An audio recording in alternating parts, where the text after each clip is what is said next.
Hello. അപ്പം ഞാനിന്നൊരു ചുണ്ടങ്ങ തോരനായിട്ടാണ് വന്നിട്ടുള്ളത് കേട്ടോ.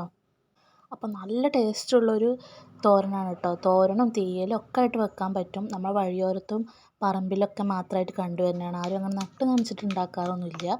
അപ്പോൾ എനിക്ക് ഇത്തിരി കിട്ടിയിട്ടുണ്ട് കേട്ടോ ഒന്ന്. അപ്പോൾ അത് കയ്പ്പ് കളയാൻ വേണ്ടിയിട്ട് നമുക്ക് നന്നായിട്ടൊന്ന് പൊട്ടിച്ചെടുക്കണം. അമ്മിയിലിട്ടിട്ടോ ഇടിക്കല്ലിലിട്ട് ഇടിച്ചിട്ടോ എങ്ങനെയെങ്കിലും നമ്മുടെ അതൊന്ന് മുഴുവനായിട്ടൊന്ന് പൊട്ടിച്ചെടുക്കണം കേട്ടോ. അപ്പം ഞാനിങ്ങനെ ഇടിക്കല്ലിൽ കുത്തിയിട്ട് മുഴുവനായിട്ട് പൊട്ടിച്ചെടുത്തിട്ടുണ്ട്. ഇനി അത് നന്നായിട്ട് വെള്ളമൊഴിച്ചിട്ട് നമ്മളിങ്ങനെ തിരുമ്മി കഴുകിയെടുത്താൽ അതിലെ കുരുവെല്ലാം വെള്ളത്തിൻ്റെ അടിയിൽ ഇങ്ങനെ താഴ്ന്ന് കിടക്കുന്നുണ്ടാവും. അപ്പോൾ അത് ലാസ്റ്റ് ഒഴിച്ച് കളയുക. അപ്പോൾ അങ്ങനെ ഒരു കുറച്ചധികം തവണ കഴുകിയെടുക്കണം കേട്ടോ. അപ്പോഴേ കുരുവൊക്കെ നന്നായിട്ട് പോയി കിട്ടുള്ളൂ. അപ്പോൾ കുരുവില്ലാതെ എടുത്താലേ നമുക്കത് കയ്പ്പില്ലാതെ കഴിക്കാൻ പറ്റുള്ളൂ. അപ്പോൾ നല്ല ടേസ്റ്റാണിത് ഇങ്ങനെ ഉണ്ടാക്കി കഴിക്കാനായിട്ട് കേട്ടോ. അപ്പോൾ കിട്ടുന്നവരൊക്കെ ഒന്ന് ട്രൈ ചെയ്ത് നോക്കണം കേട്ടോ. അപ്പോൾ ഞാൻ നന്നായിട്ട് ഇങ്ങനെ കഴുകിയെടുക്കുകയാണ്. അപ്പോൾ നിങ്ങൾക്ക് കാണാൻ പറ്റും ഇതിൽ കുരു കണ്ടില്ലേ.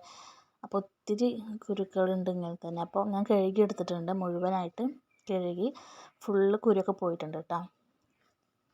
ഇനി അതിലേക്ക് നമ്മളൊരു അരപ്പ് റെഡിയാക്കണം. അപ്പോൾ അതിന് ഞാൻ തേങ്ങ, ചെറിയ ജീരകം, ചെറിയുള്ളി, അതുപോലെ ഒരു വെളുത്തുള്ളിയുടെ അല്ലി അതും കൂടി ചേർത്തിട്ട് നന്നായിട്ടൊന്ന് ഇത്തിരി മുളക് പൊടി മഞ്ഞൾപ്പൊടി ചേർത്തിട്ടുണ്ട്. അതും കൂടിയിട്ടൊന്ന് ക്രഷ് ചെയ്തെടുക്കുക കേട്ടോ. നല്ലോണം അരയൊന്നും വേണ്ട, നമ്മൾ തോരന് ചേർക്കണ പോലെ തന്നെ.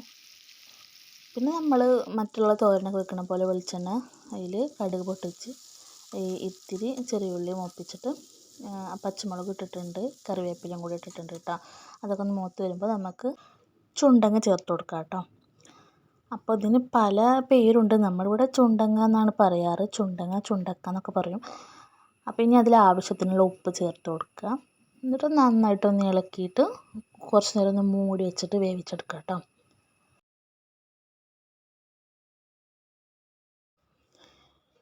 പിന്നെ ഇടയ്ക്ക് എടുത്തൊന്ന് തുറന്നിട്ട് ഇളക്കി നോക്കുക. അങ്ങനെ വെന്ത് വന്നാൽ വേവാനായിട്ടുണ്ടെങ്കിൽ നമുക്ക് നമ്മൾ അരച്ച് വെച്ചിട്ടുണ്ടല്ലോ, ചതച്ച് വെച്ചിട്ടുള്ള തേങ്ങാക്കൂട്ട് ഇട്ട് കൊടുക്കുക കേട്ടോ. അപ്പം അതും കൂടി ഇട്ടിട്ട് നന്നായിട്ട് ഇളക്കി തട്ടിപ്പൊത്തി മൂടി വെച്ചിട്ട് നമുക്ക് ഒന്നും കൂടി ഒന്ന് വേവിച്ചെടുക്കാം കേട്ടോ. അപ്പോൾ ഇത്ര സിമ്പിളാണ് ഉണ്ടാക്കിയെടുക്കാൻ. ഇത് വെച്ചിട്ടുണ്ടെങ്കിൽ ചുണ്ടങ്ങ വെച്ചിട്ട് തീയൽ ഉണ്ടാക്കിയാലും നല്ല ടേസ്റ്റാണ് കേട്ടോ. നമ്മൾ തേങ്ങ ഒക്കെ വറുത്തരച്ചിട്ട് തീയൽ വെച്ചാൽ. അപ്പോൾ നമ്മുടെ ചുണ്ടങ്ങ തോരൻ റെഡി ആയിട്ടുണ്ട്. അപ്പോൾ കിട്ടുകയാണെങ്കിൽ ഒന്ന് ട്രൈ ചെയ്ത് നോക്കൂ കേട്ടോ. നല്ല ടേസ്റ്റാണ് ചോറിനൊപ്പം കഴിക്കാൻ വേണ്ടിയിട്ട്. അപ്പോൾ ഇന്നത്തെ വീഡിയോ ഇത്രയേ ഉള്ളൂ. വീഡിയോ ഇഷ്ടമായെങ്കിൽ സബ്സ്ക്രൈബ് ലൈക്കും ചെയ്യാൻ മറക്കരുതേ. ബായ്.